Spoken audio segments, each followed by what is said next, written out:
내년도 최저임금이 올해보다 5.1% 오른 9,160원으로 결정됐습니다. 최저임금위원회는 코로나 이후 경기 정상화를 고려한 인상폭이라고 설명했지만 경영계는 벼랑 끝에 내몰린 소상공인과 중소기업의 현실을 외면했다며 강하게 반발했습니다.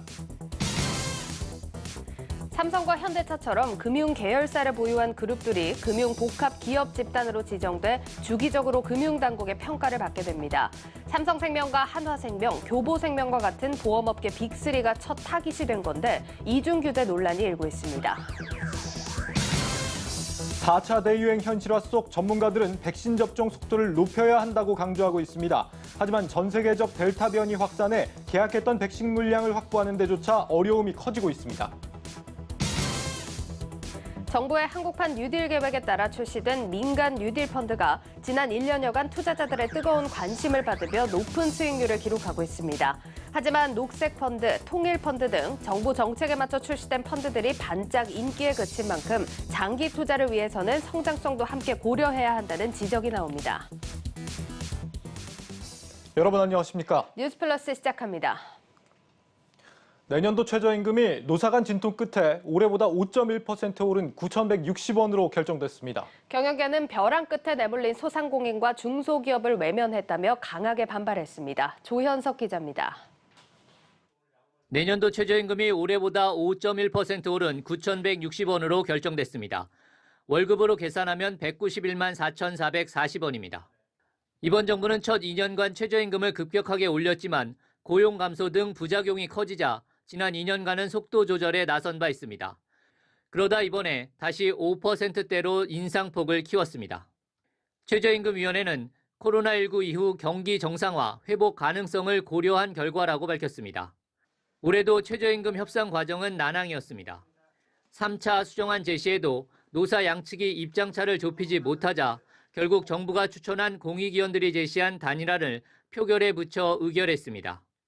공익위원들은 경제 성장률과 물가 상승률 평균치를 더한 뒤 취업자 증가율 0.7%를 빼 인상률을 산출했습니다. 경영계는 강하게 반발했습니다. 경총은 입장문을 내고 공익위원들이 제시한 내년도 최저임금은 중소 영세기업, 소상공인의 지급 능력을 명백히 초월했다면서 벼랑 끝에 내몰린 이들의 현실을 외면했다고 비판했습니다. 대한상의도 최저임금 상승이 중소기업과 소상공인의 경영 애로를 심화시키고 고용시장 상황을 더욱 악화시킬 우려가 있다고 지적했습니다. 한국경제TV 조현석입니다. 이번 최저임금 인상 소식에 부푼 꿈을 안고 창업한 새내기 창업자들의 서름은 더 깊어지고 있습니다. 코로나 확산에 인건비 부담까지 겹치면서 이중고를 겪게 된 건데 하지만 정작 이들에 대한 정부 지원은 크지 않을 걸로 보여 실망감이 역력한 모습입니다. 유호성 기자가 젊은 창업자들을 직접 만나봤습니다. 올해 8월 피부관리샵 창업을 앞둔 최모 씨는 걱정이 이만저만이 아닙니다. 가게를 열기 위해 끌어다 쓴 돈만 1억 2천만 원인데 제대로 장사를 하기도 전에 빚만 더 늘게 생겼습니다. 내년도 최저임금이 9,160원으로 결정되면서 인건비 부담이 대거들었기 때문입니다. 일단은 초기에 이제 그런 부분들도 좀 감안을 해서 자금을 조금은 한 2, 3천 정도는 좀 여유 있게 창업 비용을 마련해 두었는데요. 지금 코로나가 좀 심해지면서 처음 잡았던 그 매출 예상치가 더 낮아지게 된다면은 지금 상황에서는 추가로 대출을 좀 받아야 될 수밖에 없는 상황이 될 것 같아요. 기존에 자영업을 하던 사람들의 피해 상황은 더 심각합니다. 코로나19 영업 제한 조치에 따른 피해는 고스란히 떠안은 채 인건비 상승으로 인해 지출만 늘어난 탓입니다. 자영업자들은 최저임금 인상에 따른 피해를 줄이기 위해 쪼개기 고용이 불가피하다고 지적합니다. 많이 8,750원이지 일주일에 15시간 이상만 일하면 주휴수당을 줘야 되거든요. 9,100원으로 만약에 오르게 되면 내년부터 지금 시급이 1,800원으로 올라가는 거니까요. 주휴수당을 안 주기 위해서 하루에 2시간 반만 시킨다거나 필요한 시간만 근무를 시키거나 최대한 주휴수당을 안 주기 위해서 제가 다 이처럼 최저임금 인상에 더해 코로나19 4차 유행까지 겹쳤지만 자영업 피해를 줄일 정부 지원은 쉽지 않을 것으로 전망됩니다. 기획재정부는 2차 추경에 편성한 소상공인 최대 지원 금액 확대에 대해 부정적인 입장을 밝히기도 했습니다. 사상 초유의 코로나 팬데믹 시기에 차가운 최저임금 9,000원 시대. 경제 여건을 고려하지 못한 급격한 인상에 자영업자들의 시름은 깊어지고 있습니다. 한국경제TV 유호성입니다. 금융당국이 삼성과 현대차처럼 금융 계열사를 보유한 그룹들을 금융복합기업 집단으로 지정했습니다. 주로 대형 보험사를 보유한 그룹들이 지정됐는데 이미 감독받고 있는 부분들이 또 한 번 규제를 받게 되면서 이중 규제 논란이 일고 있습니다. 장슬기 기자입니다. 삼성과 현대차, 한화, 교보, 미래에셋, 그리고 DB가 금융복합기업 집단으로 지정됐습니다. 금융당국은 자산 총액 5조 원 이상의 2개 이상의 금융업을 영위하는 집단을 매년 금융복합기업 집단으로 지정하기로 했습니다. 삼성생명과 한화생명, 교보생명 등 보험업계 빅3를 비롯해 현대카드와 현대캐피탈을 보유한 현대차도 첫 규제 대상이 됐습니다. 이들은 앞으로 금융복합기업 집단법에 따라 보고와 공시 의무가 강화되고 내부 통제와 위험관리 기준을 마련해 주기적으로 금융당국의 평가를 받게 됩니다. 자본 적정성 비율이 100% 미만이거나 평가 등급이 4등급 이하인 경우에는 경영 개선 계획을 당국에 제출해야 합니다. 금융당국은 이번 법 시행을 통해 은행을 보유하지 않은 금융기업들의 건전한 경영을 유도하겠다는 방침인데 과도한 이중 규제라는 논란은 여전히 끊이질 않고 있습니다. 특히 보험사들은 이미 보험업법에 따라 내부 통제나 위험 관리 등을 규제받고 있고 오는 2023년부터 시행되는 새 국제회계 기준에 맞춰 지급 여력 비율도 당국의 권고 수준으로 끌어올리고 있기 때문입니다. 또 당국의 평가 항목에는 자본 적정성이 포함되는데 그룹이 보유하고 있는 비금융회사 지분율이나 출자 금액 등을 위험 가산 자본으로 지정하는 부분도 논란입니다. 자본 적정성을 맞추기 위해선 비금융사 지분 매각이나 추가 자본 확충 과제가 발생하는데 삼성전자 지분 약 8%를 보유하고 있는 삼성생명이 첫 타깃입니다. 위험하다는 가정하에 이거를 지금 위험 자산에 가중치를 둔다는 건데 사실 삼성전자가 위험하다는 것 자체가 조금 위험 정도를 이제 인식하는 정도가 사실 뭐 어떤 기준인지 모르겠네요. 은행권이든 보험권이든 이미 그런 자본 적정성을 평가할 때 이런 부분들을 반영을 하고 있는데 이제 금융그룹 통합 요 법상에서 또 추가로 이걸 반영한다는 거는 약간 어쨌든 중복인 부분이 있다. 정작 금융권에서 몸집을 키우고 있는 네이버와 카카오 등 빅테크들은 금융업 자산 규모가 기준치에 미달해 해당 규제에서 벗어난 점도 금융권의 불만을 키웁니다. 빅테크와의 생존 경쟁에서 자본 규제까지 추가로 떠안게 된 금융권. 이들이 기울어진 운동장을 강조할 수밖에 없는 이유입니다. 한국경제TV 장슬기입니다.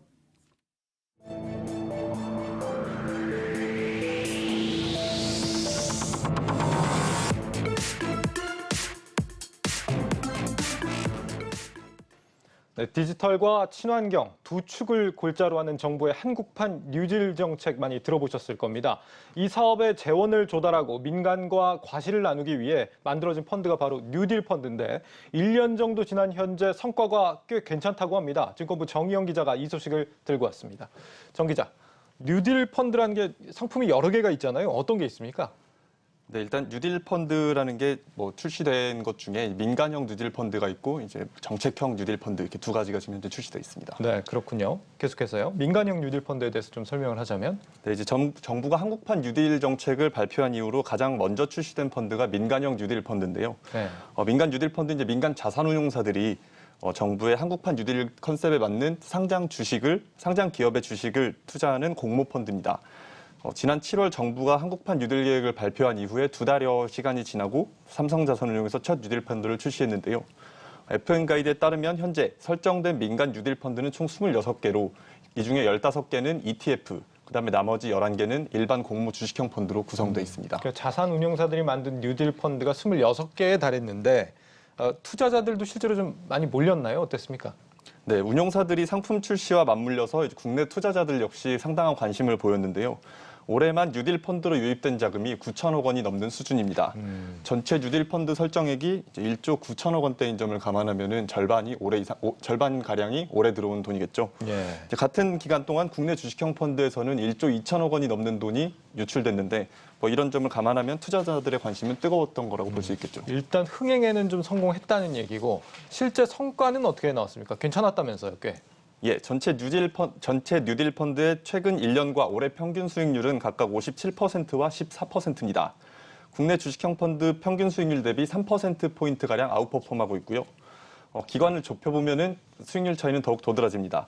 최근 3개월 수익률은 7%대인데 같은 기간 동안 국내 주식형 펀드 수익률을 3배 이상 압도하고 있고요. 1개월 기준으로는 5%대로 이 역시 국내 주식형 펀드 대비 압도적으로 높은 수준입니다. 아웃퍼폼하고 있다. 네. 웃돌고 있다 이런 거죠? 그렇습니다. 예, 알겠습니다. 국내 주식과 비교를 해보면 올 들어서 성과가 특히 더 좋다는 걸 알 수 있는데 아까 이제 26개나 된다고 했으니까 어떤 게 가장 잘 나가고 있습니까? 네, 이제 전체 뉴딜 펀드들 가운데 좀 수익률 상위 상품들을 기준으로 살펴봤는데요. 최근 3개월 새 가장 높은 수익률을 기록한 상품은 미래에셋 타이거 K 뉴딜 ETF, 인터넷 K 뉴딜 ETF로 17%에 달하는 수익률을 기록하고 있습니다. 예. 이 기간 동안 이제 수익률 상위 5개 상품들을 살펴보면 모두 8% 이상의 수익률을 거두면서 뉴딜 펀드의 평균 수익률은 7%대보다 더 높은 수준을 보여주고 있죠.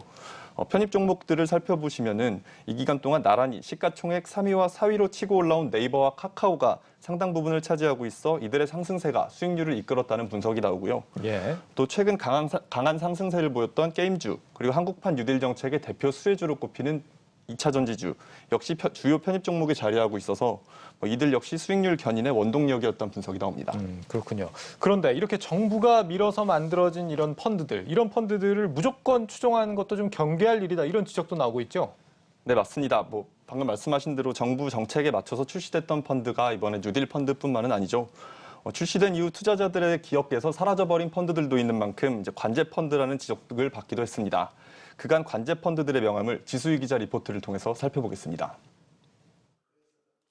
2008년 대한민국 건국 60주년 기념사에서 당시 이명박 대통령은 저탄소 녹색 성장이라는 키워드를 제시했습니다. 이후 정책 수혜가 기대되는 신재생 에너지나 친환경 관련주에 투자하는 펀드가 우후죽순으로 생겨났습니다. 하지만 정권 말기로 갈수록 규모가 쪼그라들었고 수익률도 마이너스 16%까지 곤두박질 쳤습니다. 당시 관련 산업을 주도하던 녹색위원회의 활동이 정권 후반 힘이 빠진 데다 녹색 산업에 대한 적당한 평가 지표가 없는 등 전반적으로 산업에 대한 이해와 인프라가 부족했기 때문으로 분석됩니다. 박근혜 정부 때는 통일펀드가 등장했습니다. 박 전 대통령이 2014년 독일 드레스덴에서 통일은 대박이라고 말한 뒤 자산운용사들이 앞다퉈 20여 개의 통일펀드를 쏟아냈습니다.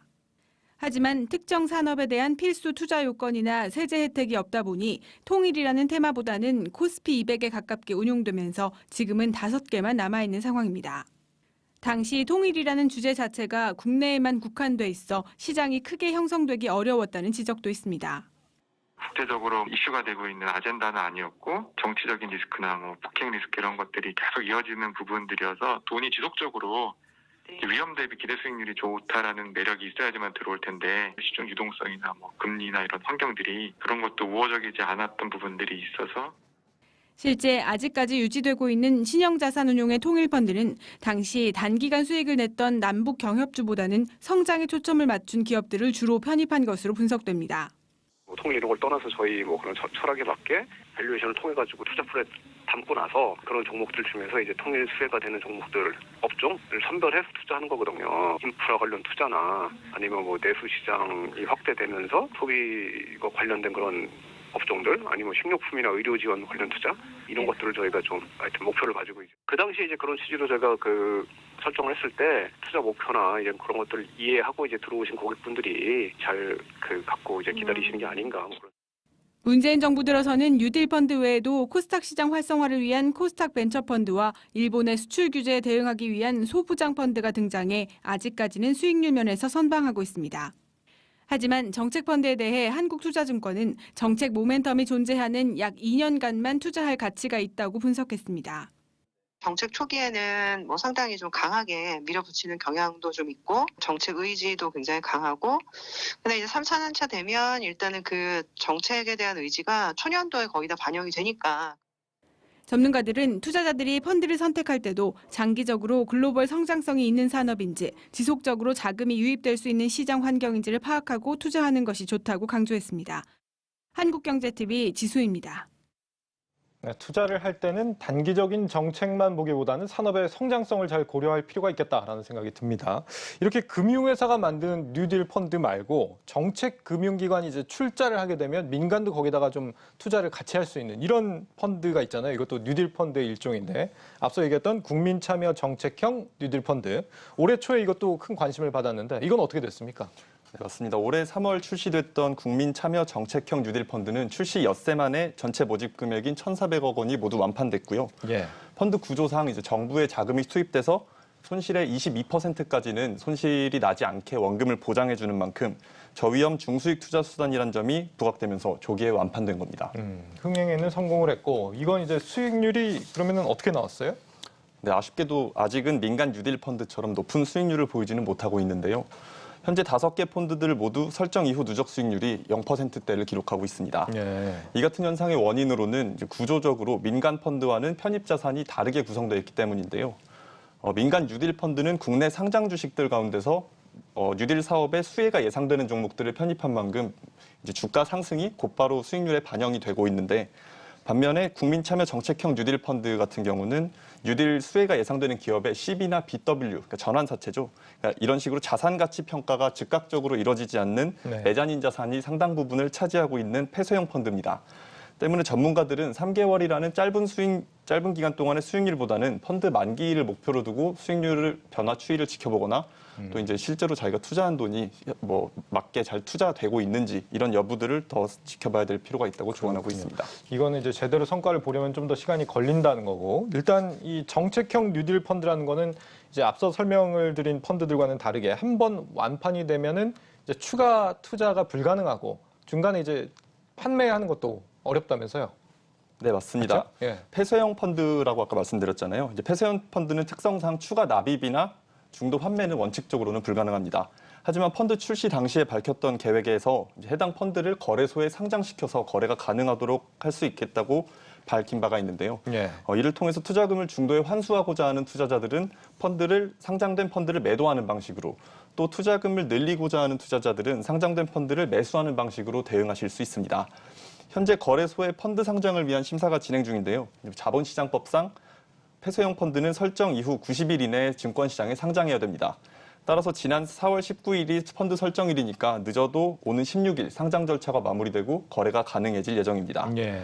또 이 밖에도 기존 출시됐던 펀드들 이외에 이달 초 정부가 발표했던 하반기 경제정책 방향에 따르면 신규 국민참여 정책형 뉴딜 펀드 출시도 검토되고 있다고 하거든요. 예. 이런 방식을 통해서도 추가 투자나 이런 것들이 가능해질 것으로 보입니다.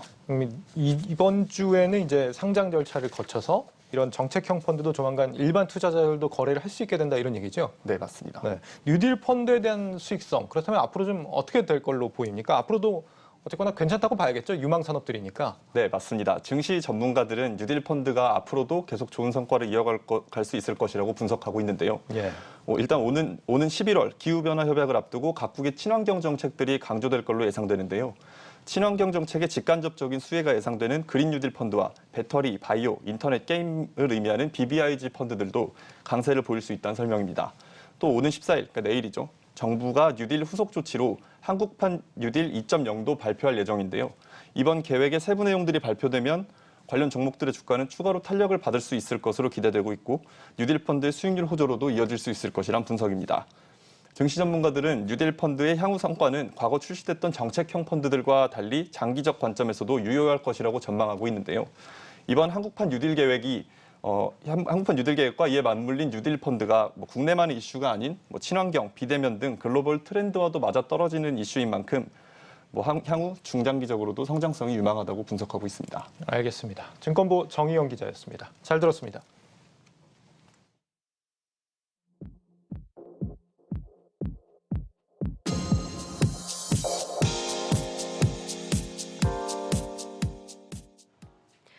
코로나 4차 대유행이 창궐하고 있지만 백신 접종은 예약 중단 사태까지 빚어지며 난항을 겪고 있습니다. 전 세계적인 델타 변이 확산 탓에 이미 계약된 백신 물량도 제때 들어올 수 있을지 매주 협의해야 하는 상황입니다. 신동호 기자입니다. 우리나라 코로나19 백신 1차 접종자는 약 1,558만 명. 문제는 연령대로 보면 격차가 큰 상황입니다. 60대의 경우 533만 명이 접종을, 70대 이상의 경우 465만 명이 접종을 완료해 전체 접종자의 64%를 차지했습니다. 반면 30세 미만의 경우 군인이나 소방관, 의료진 등 사회 필수 요원과 방역 요원을 빼면 31만 명에 불과합니다. 여기에 예비군과 민방위 등 얀센 백신 접종 종사자를 더하더라도 143만 명이 되지 않습니다. 사회적 활동이 왕성한 20대부터 40대 연령층 대부분은 그야말로 코로나 백신을 제대로 구경조차 하지 못한 겁니다. 백신 접종률은 지난달 말까지 급격히 증가했지만 최근 보름 동안 접종률은 1%포인트 상승하는 데 그쳤습니다. 이처럼 현재 접종 속도가 더딘 이유는 백신이 부족한 가운데 계약된 물량마저도 들어오는 것을 가늠하기 어렵기 때문입니다. 이달 들어 공급된 백신은 이스라엘과 맞교환하는 화이자 70만 회분을 제외하면 화이자와 직접 계약한 62만 7천 회분, 모더나와 계약한 75만 회분뿐입니다. 7월 말 1,000만 회분을 시작으로 3분기 8천만 회분이 도입되면 숨통이 트일 전망이지만 전 세계가 델타 변이 확산으로 백신 수요가 급증해 도입 일정은 아직 불투명합니다. 가장 큰 문제는 3분기 주력 백신인 화이자와 모더나의 물량이 언제 얼마가 들어올지 알 수 없어 매주 공급 물량을 협의를 하고 있다는 겁니다. 결국 백신을 충분히 확보하지 못해 어제부터 시작된 3분기 접종 계획의 첫 대상자인 55세에서 59세의 코로나 예방접종 사전 예약은 채 하루도 안 돼 중단되기도 했습니다. 지난 4월 백신 공급 지연으로 한 차례 접종 일정이 미뤄진 것에 이어 벌써 두 번째입니다. 정부가 불과 한 달 전만 해도 자율과 책임을 기반으로 한 새 거리두기를 시행하고 백신 접종 독려를 위해 인센티브를 확대했지만 델타 변이 감염이 빠르게 확산하며 4차 대유행이 본격화해 결국 정부의 방역 대책은 벼랑 끝에 몰렸다는 지적이 나옵니다. 전문가들은 지금의 유행 규모를 더 키우지 않으려면 방역과 백신 접종의 속도를 올리는 등 투트랙을 유지해야 한다고 이야기합니다. 문제는 백신이 없는 거잖아요. 2차 가뭄에 지금 빠져 있거든요. 이스라엘가 70만 건 받은 게 다고 무선순위 문제도 있지만 더 큰 거는 백신 확보가 안 되는 게 더 큰 문제가 있습니다. 느슨해진 방역과 1차 접종이 일시 중단되는 백신 보릿고개가 되풀이되며 당초 목표대로 집단 면역 달성이 가능할 것인지에 대한 우려가 제기됩니다. 한국경제TV 신동호입니다.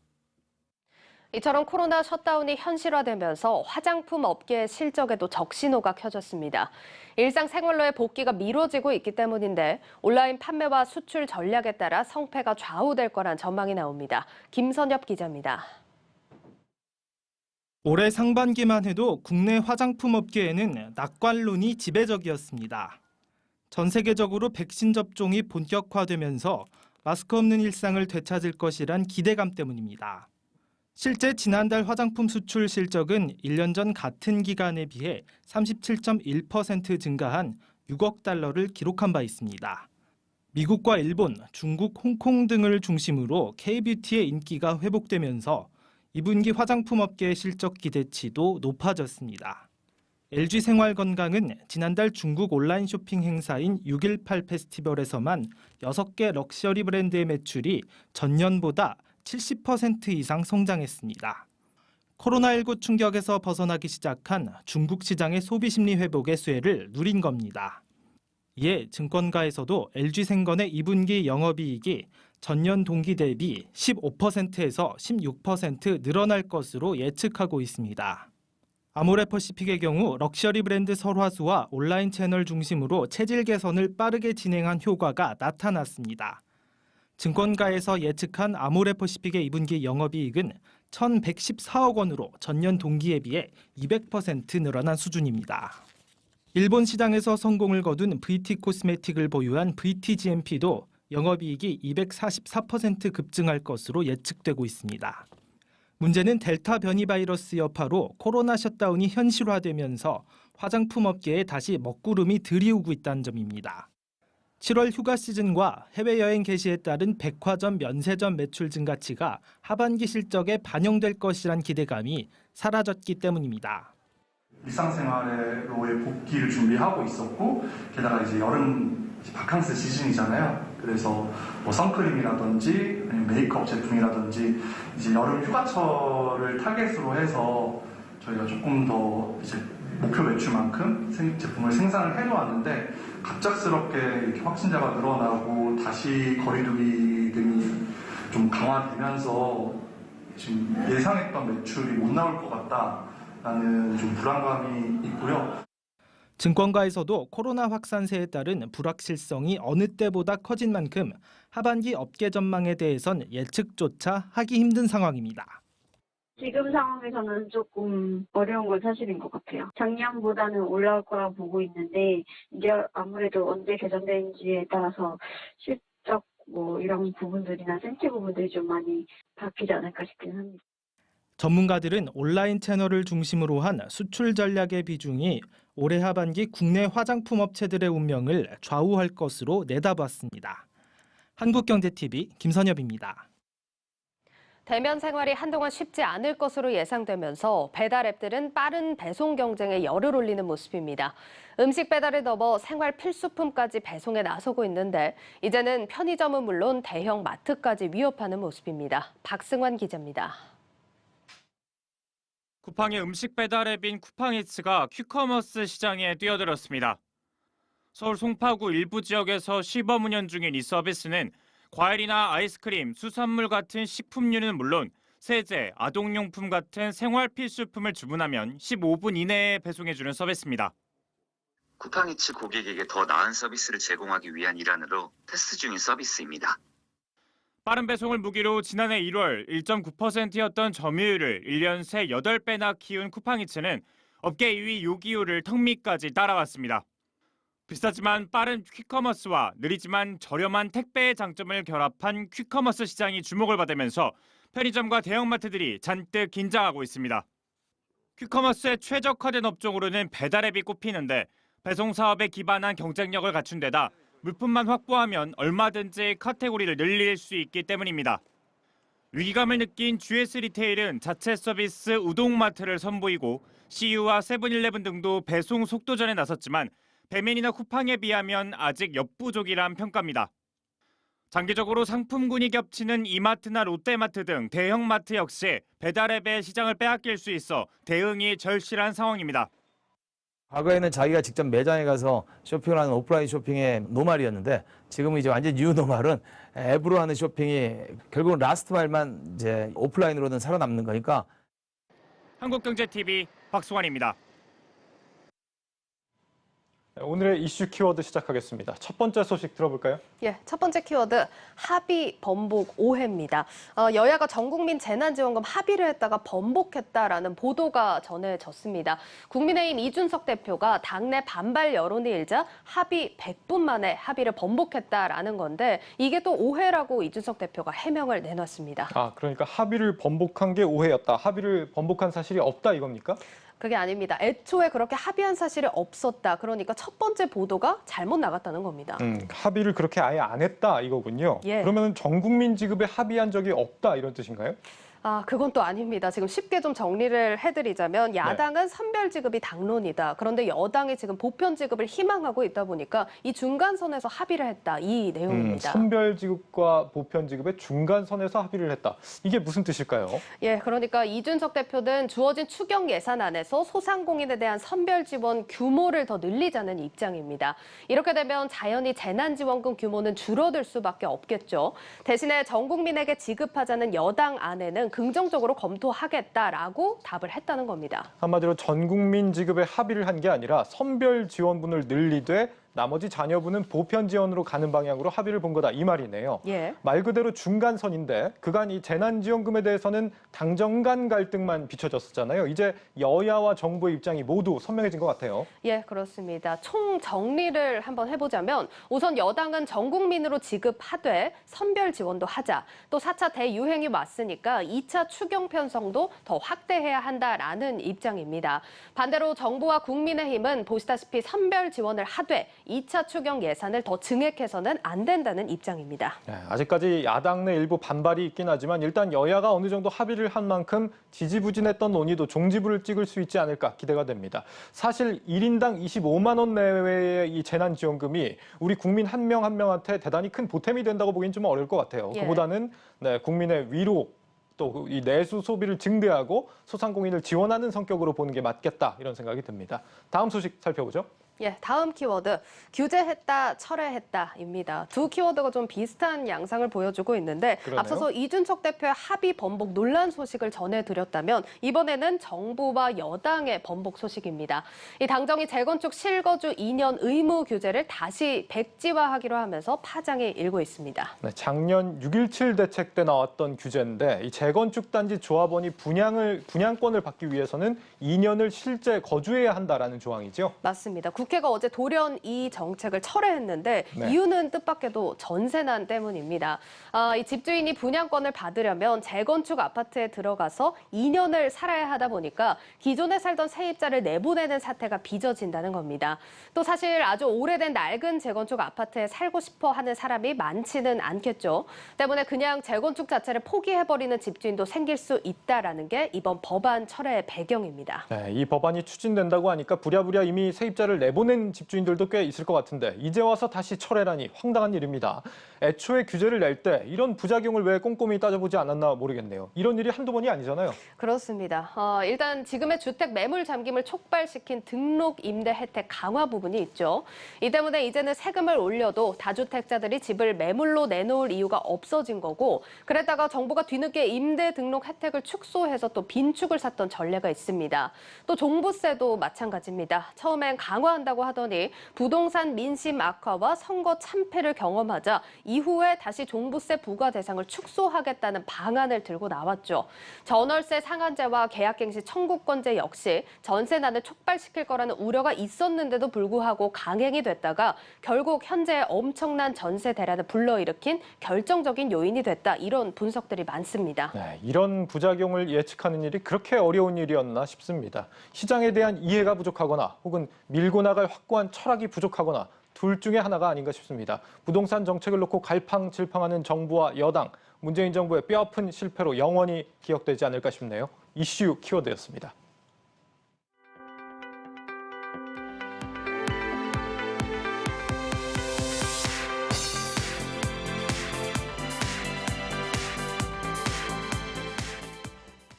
다음 달 상장을 앞둔 카카오페이의 이진 사업총괄 부사장이 최근 불거지고 있는 공모주 고평가 논란에 대해 입을 열었습니다. 해외 결제 서비스 확대를 비롯해 다양한 사업 확장 계획도 소개를 했는데 문성필 기자가 이진 부사장을 직접 만나봤습니다. 다음 달 12일 카카오페이 상장 때 가장 눈여겨볼 부분은 일반 청약자 대상 물량을 100% 균등 방식으로 배정한다는 점입니다. 증거금을 적게 놓고 최소 청약 단위인 20주를 청약하는 투자자나 증거금을 많이 놓고 최대 청약 한도인 32만 4천 주를 청약하는 투자자나 똑같은 수의 공모주를 받는다는 의미입니다. 일반 청약을 전부 균등 배정하는 건 국내 기업 공개 사상 처음입니다. 그래서 비례 배정 방식, 기존에 이제 저희가 알고 있는 그런 방식은 고액 자산가 중심으로 혜택이 돌아가게 된다는 좀 한계가 있다고 저희가 생각을 했고요. 카카오페이는 미래의 주주가 될 저희 사용자들에게 더 많은 혜택을 드리기 위해서 카카오페이는 상장 후 대표 서비스인 간편 결제를 비롯해 증권, 손해보험, 대출 중개 등 금융 서비스 상품군을 확장할 계획입니다. 특히 스마트폰으로 주식 거래를 하는 모바일 거래 시스템 MTS를 올해 하반기 내놓을 예정인데 이에 대한 시장의 기대감이 큽니다. 카카오페이는 토스증권이 2030 주식 초보자를 겨냥한 MTS를 내놓은 것과는 달리 많은 사람들이 쓸 수 있는 보편성에 초점을 맞춰 개발 중이라고 설명했습니다. 여기에 2대 주주인 알리페이와 협력해 아시아 지역을 중심으로 해외 결제 서비스 확대도 검토하고 있습니다. 일본과 마카오에 약 50만 개, 그리고 애플과 구글, 알리익스프레스 등 22개 대형 온라인 가맹점에서 지금 즉시 사용하실 수가 있습니다. 일각에서 제기하는 공모주 고평가 논란에 대해선 다소 조심스러운 입장입니다. 카카오페이 증권 신고서를 보면 공모가 산정을 위해 비교 대상으로 삼은 기업은 미국의 페이팔 홀딩스와 스퀘어, 브라질 파그세구로 등 해외 금융 플랫폼 3곳입니다. 올해 1분기 매출액만 놓고 보면 최대 64배까지 차이가 나기 때문에 이들과 비교해 공모가를 정한 것이 부적절하다는 지적을 받고 있습니다. 이에 카카오페이 측은 한국 시장에서의 지위와 성장 가능성에 무게를 두고 공모가를 산정했다는 입장입니다. 때문에 현재 가치보다 미래 가치에 중점을 두는 성장률 조정 기업 가치 대비 매출액 비교법을 사용해 공모가를 정했다는 겁니다. 이는 기업 가치가 매출액의 몇 배인지를 나타내는 지표로 현재 가치보다는 미래 가치에 중점을 두는 방법입니다. 가격은 투자자들의 수요 예측을 통해서 시장에서 좀 결정될 일인 것 같고요. 저희는 그 결과를 받아들이고 또 그 자금을 통해서 향후 저희가 회사를 성장시키는 이 부분에 대해서 지금은 집중하고 있는 시기라고 보시면 될 것 같습니다. 한국경제TV 문성필입니다. 요즘 전 세계 선박수주를 싹쓸이하고 있다는 국내 조선업계 표정이 웬일인지 그리 밝지만은 않습니다. 선박과 달리 해양 플랜트 분야에서 수주가 뜸하기 때문입니다. 원유 공급 과잉이 문제로 지목됩니다. 신재근 기자입니다. 올 상반기 전 세계에서 발주된 선박은 2,452만 CGT. 이 가운데 국내 조선사들이 수주한 물량은 1,088만 CGT로 전체의 44%에 이릅니다. 특히 고부가가치 선박은 거의 싹쓸이하다시피 했습니다. 컨테이너선과 초대형 원유 운반선은 물론이고 LNG 운반선은 아예 140만 CGT 전량을 따냈습니다. 상반기만 놓고 보면 최고의 호황기로 꼽히는 지난 2008년 이후 13년 만의 최대 실적입니다. 그럼에도 불구하고 마냥 즐거워할 수는 없는 상황입니다. 선박과 달리 해양 플랜트 수주액은 22억 달러 수준으로 전체 수주액의 10%에도 미치지 못했습니다. 현대중공업과 대우조선해양이 각각 2기, 1기를 수주했을 뿐 삼성중공업은 미인도 드릴십 한 척에 대한 용선 계약에 그쳤습니다.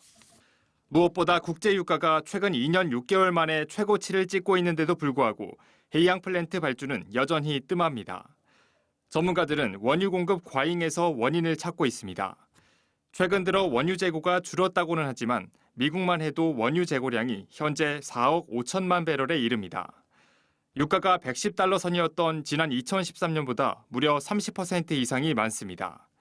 여기에 미국 셰일 오일 등장과 더불어 엑슨모빌 등 세계 석유 회사들이 신재생 에너지 전환을 추진하고 있다는 점 역시 해양 플랜트 수요 감소의 원인으로 지목되고 있습니다. 상황이 이렇다 보니 해양 플랜트 신규 수주는 말할 것도 없고 재고 상태로 남아있는 드릴십의 처분 역시 쉽지 않은 상황입니다. 현재 삼성중공업은 4기, 대우조선과 현대중공업은 각각 3기, 1기의 드릴십 재고가 남아있는 상태입니다. 전문가들은 적어도 2025년은 돼야 해양 플랜트 업황이 회복될 것으로 내다보고 있습니다. 유가가 본격적으로 회복이 돼서 소위 고유가 국면으로 접어들어야지 해양 플랜트에 대한 발주 모멘텀이 살아날 수가 있기 때문에 유가의 15년 사이클을 감안해서 적어도 2025년쯤은 되어야지 해양 플랜트 발주 물건들이 본격적으로 논의에 접어들 수 있지 않을까 이렇게 지금 판단하고 있습니다. 오랜 수주 가뭄에서 벗어나긴 했지만 아직 완전한 봄날을 맞은 건 아니라는 의미입니다. 한국경제TV 신재근입니다.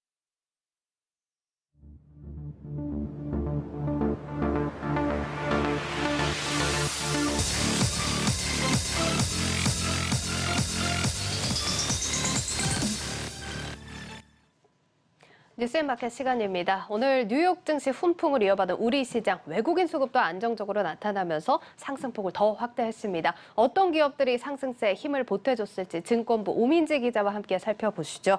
네, 오 기자, 어제에 이어서 오늘도 상황이 좋습니다. 마감 상황부터 짚어볼까요?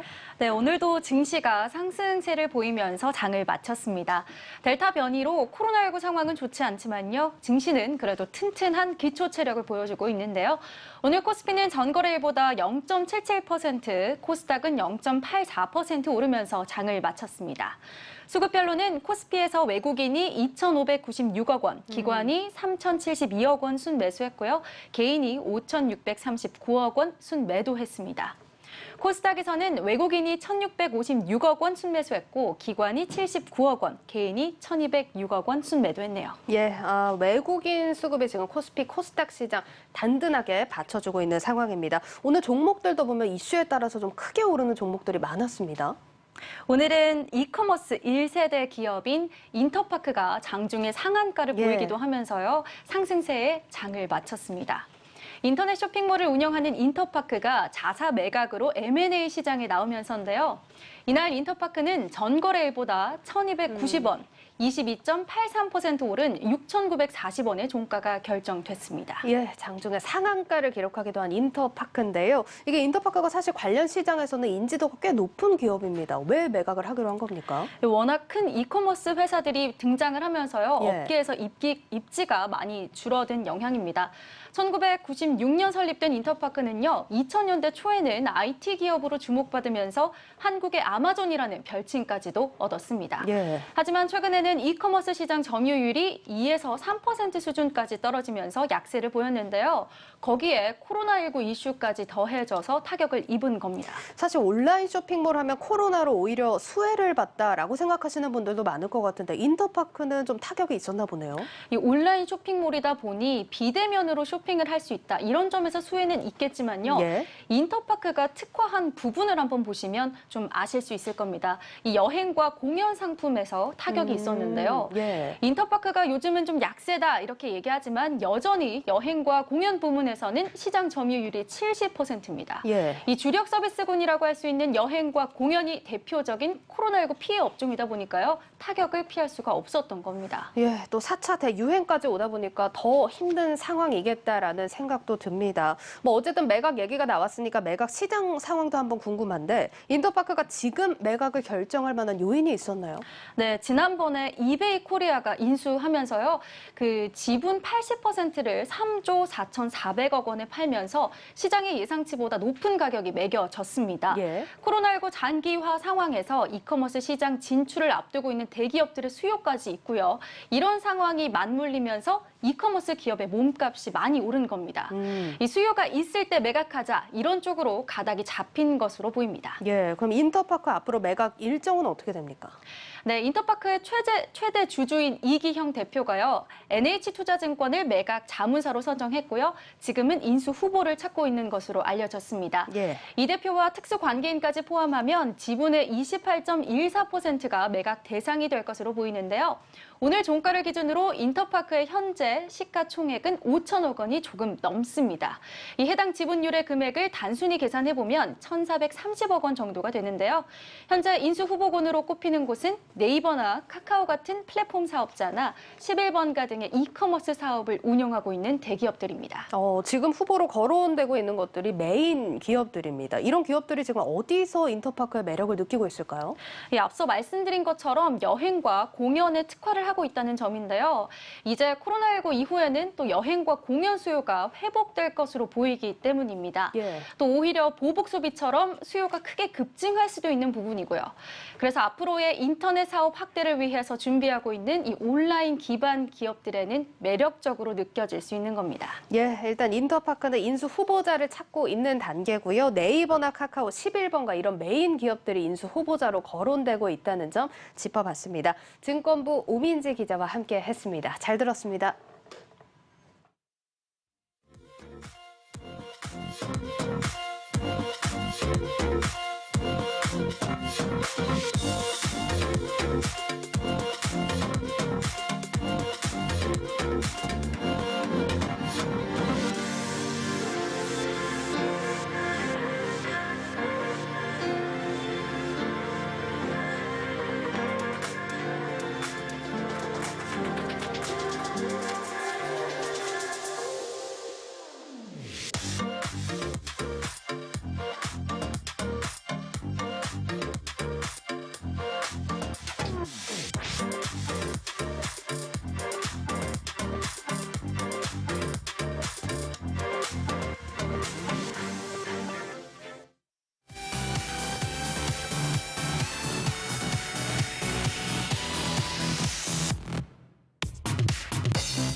플러스픽 시간입니다. 이주호 기자와 함께하겠습니다. 이 기자, 네. 첫 번째 키워드 바로 볼까요? 네.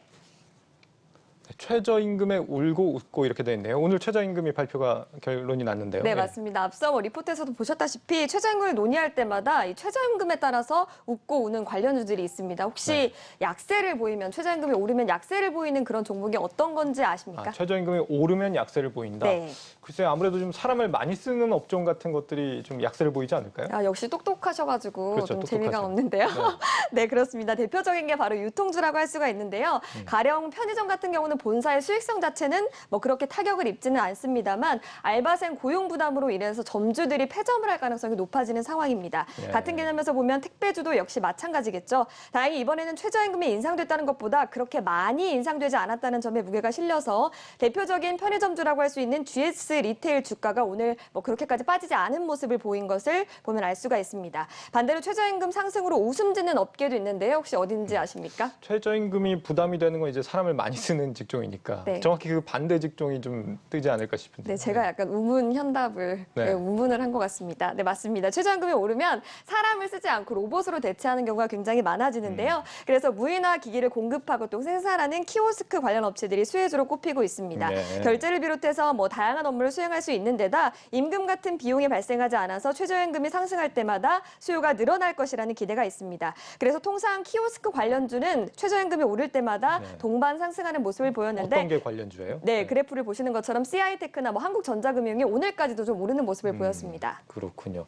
앞서 이제 편의점주는 최저임금이 생각보다 좀 덜 올랐다는 이유로 상승을 했잖아요. 네. 그러면 이제 키오스크 관련주 같은 경우는 생각보다 덜 올랐는데 그 반대여야 되는 거 아닌가요? 왜 올랐을까요? 네, 맞습니다. 그래서 설명을 해드리려고 이 부분도 좀 준비를 했는데요. 네. 무인화 관련주들은 최저임금이 해마다 오르는 점에 좀 주목을 하고 있습니다. 그러니까 무인화 자체가 좀 트렌드다, 이런 점에 주목을 한다, 이렇게 보시면 될 것 같은데요. 업계는 그래서 키오스크 관련 주가가 단기적인 실적 개선보다는 장기적으로 더 큰 폭으로 상승할 것이다, 이렇게 전망하고 있습니다. 그렇군요. 앞으로 뭐 기자가 좀 무인화가 기자들도 될 텐데 네. 예, 그래도 이 기자는 좀 끝까지 살아남지 않을까 이런 생각이 들어요. 네. 기자들은 많지만 뭐 웃기는 기자는 그렇게 많지 않기 웃기는 때문에. 기자요?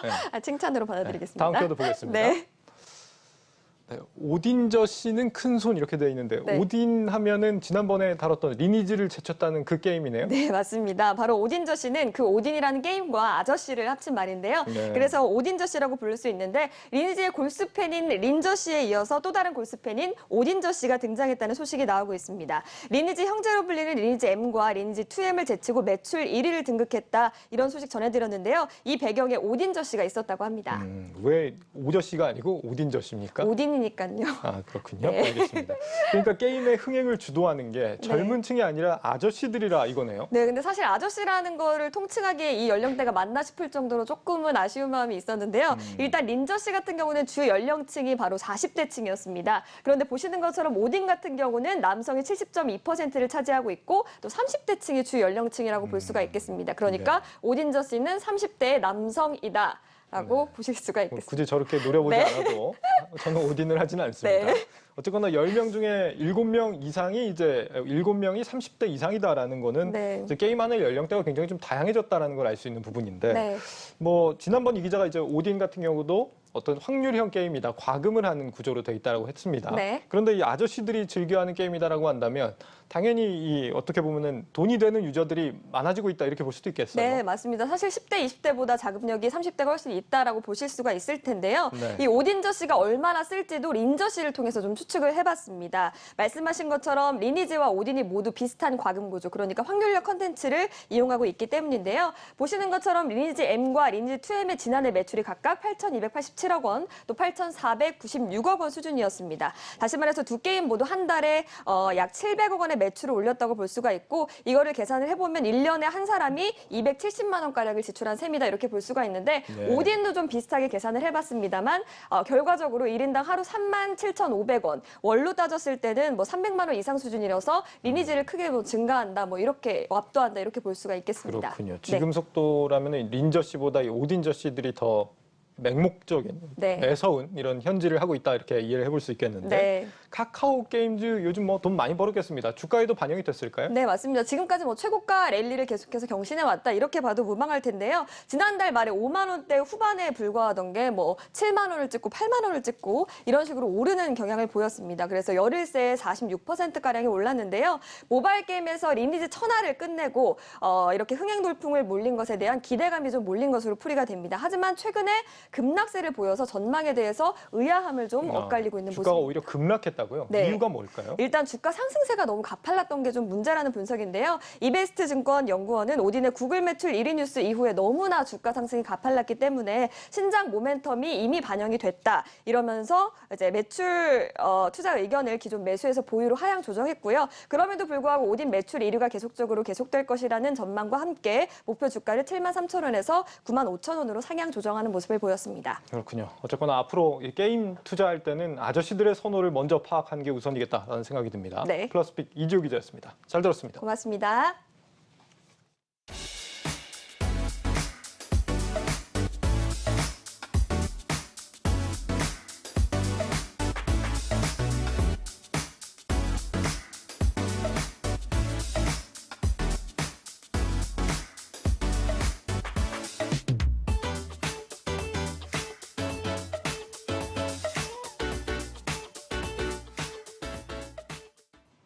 뉴스 플러스 마치겠습니다. 여러분 고맙습니다.